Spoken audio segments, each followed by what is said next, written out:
That's a pleasure compared to actual lactic acid. Lactic acid burn is, you know it, it's awful. So you can't do it long enough, a sustained period enough, to actually get any kind of weight training benefits, except in the legs. The legs will do it with cardio. You can get an endurance training program in the legs. So there's different types of weight training. When people come in and go, I need to do weight training, the one they think of is what we call true strength. That's the ability, the amount of force I can exert on an object, and that is, to this day, for some reason, still invested in bodybuilding. Most weight training routines you see are designed, come from a bodybuilding base. The idea is hypertrophy of the muscle. Get the muscle bigger, right? Get it stronger. Well, it does get stronger, and it will get bigger. But what else is it doing? What else are we doing to accomplish that? Is that helping out? So, there's 3 different types of weight training you can do for muscles. You can do that, true strength. You can do power. You can lift for power.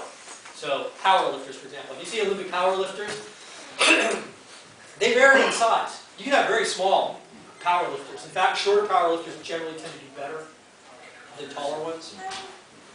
They may not have huge muscles. You may not see them having big muscles. Powerlifting will not hypertrophy the muscle. Okay? And you can do endurance lifting. That is, you can train the muscle to just simply repeat a contraction over and over for an extended period of time. Here's how this works. Okay? Everybody heard the term fast twitch muscle fiber, slow twitch muscle fiber. This goes on in the SCA, this talk goes on in the SCA all the time. I actually had to stop a class at a rapier, a class on rapier because they were teaching, hey, fast twitch is the muscles that make you go like this. And slow twitch is the muscles that make you move like this. And I was like, no. A twitch is an anatomical term for a muscle. It just simply means a muscle contraction followed by a single rest. That's what a twitch means. When you're talking to a physical therapist and he says twitch, he doesn't mean twitch.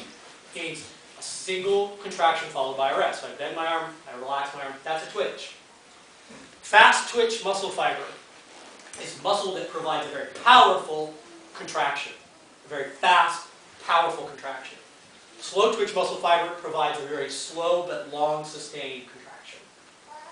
The human body is a mix of the two. You will hear people say, well, your legs are all fast twitch. Well, if your legs were all fast twitch, we couldn't walk more than 30 yards before collapsing. Okay? Chicken breast, turkey breast, white meat, right? Yeah. They don't fly. That's because their breasts are fast twitch muscle fiber. That's because when a turkey gets scared and it goes flap, flap, flap, and then hits the ground, it's exhausted its energy potential. That's it. If our legs were fast twitch muscle fiber, I'd run for 12 feet and literally collapse on the ground. It's not the way it works. You'll hear trainers talk about that. They will talk about red muscle fiber. That's slow twitch muscle fiber. It is actually very red. It's very dark. It has a high glycotic value. In other words, it stores lots of glucose in the form of glycogen. That's why dark meat has that kind of bitter kind of flavor to it. It has more of that packed in it. Okay? So, the human body is a mix. We have a mix of that. Every muscle you have has a little bit of both. Again, varying on genetics and things like that to a varying degree. But some people, for a lot of men, we have a lot of slow twitch in our legs. Lots. Particularly in the gastric. I've had guys come and go, I want big calves. I never get big calves. And I say, and you never will. Have a nice day.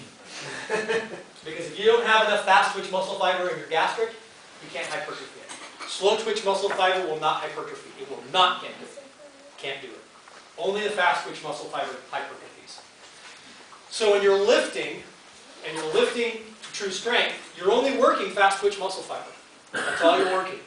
You're not really touching the slow twitch muscle.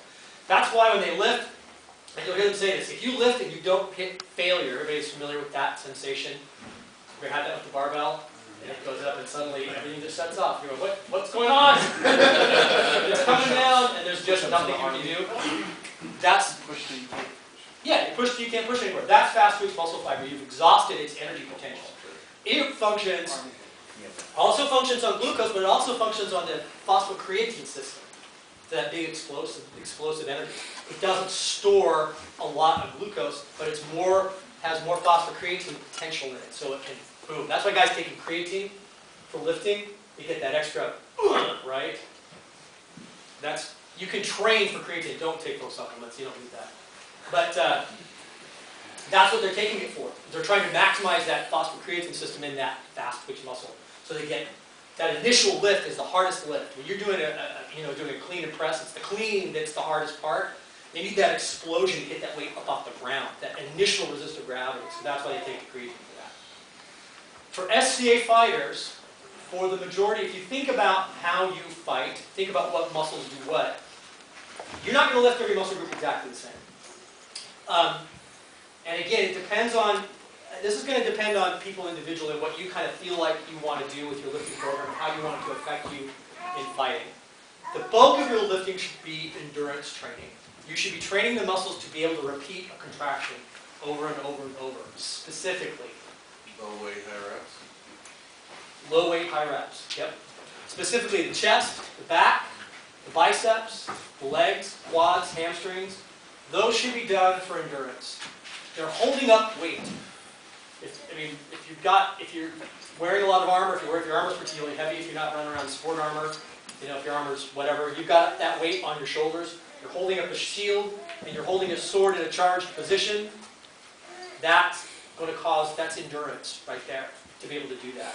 Having a huge bicep is not going to help you hold up a shield, because I don't really hold it with my bicep, I'm holding it in my chest.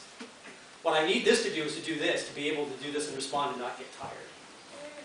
Shoulders and triceps, on the other hand, you might want to lift a little more for strength. The tricep straightens the arm. You want some power, you want some snap, you want some contraction in that. It's being fired. Unless you're swinging nonstop all the time, which you'd have to be doing for more than this, say, in excess of like 5 minutes at a time. Like anybody's doing that. Hopefully, you can't suck that back. You got to kill the guy at some point.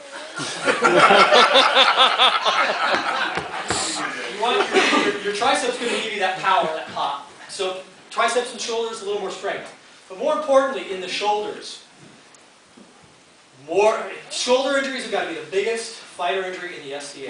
I think after knee, maybe right, and then knees following that, knees and ankles, lower back in that order maybe. Gets maybe moved around, but shoulders, I see people throwing their shoulders out all the time. Build some muscle on the shoulder. Work your shoulders a little bit hard. Hypertrophy the muscle a little bit. This joint is the weakest joint in the body. It's in a really shallow joint. That's why we get such great mobility out of it. When you're young, okay, particularly guys, when you're in your 20s, are prone to dislocating. That's no big deal. I've seen guys in their 20s dislocate their shoulder. Their parents freak. And I'm like, it's no big deal. Because in their early 20s, men are still growing. Women have stopped, but men can actually get a growth spurt in their early 20s. I don't know if guys, I did. I don't know if other people here did too. So the growth plates are still pushing some room between the joint. At our age, it tears. And you wish it dislocated. And you can have severity of tears. You can have a minor tear that they'll put in a sling and they'll say pack with ice. Somebody probably have that. Or you can have a tear that goes along with what we call an avulsion fracture, which is where the muscle pulls so hard it splinters the bone like cordwood. Cracks it lengthwise. Yeah. That's how bad they can get. That is a fight ender. You're on the sidelines with that. The muscle that holds this in is the rotator cuff. Okay, everybody's heard the rotator cuff, right? Yeah. Rotator cuff is 4 muscles. And they mostly come down from around the back, around the scapula, around the front. One of them comes down along the top, kind of parallel to the clavicle. One comes underneath, kind of comes around the front. They don't hold it here at all. So most shoulder dislocations are anterior dislocations. The shoulder dislocates forward because the rotator cuff is holding it together in the back. The rotator cuff is a very small muscle. Its main job is to hold your joint together under force. That's its main job. But if I take a weight in my hand over 3 pounds and I hold it out like that, My rotator cuff is done and my deltoids are holding that weight because the rotator cuff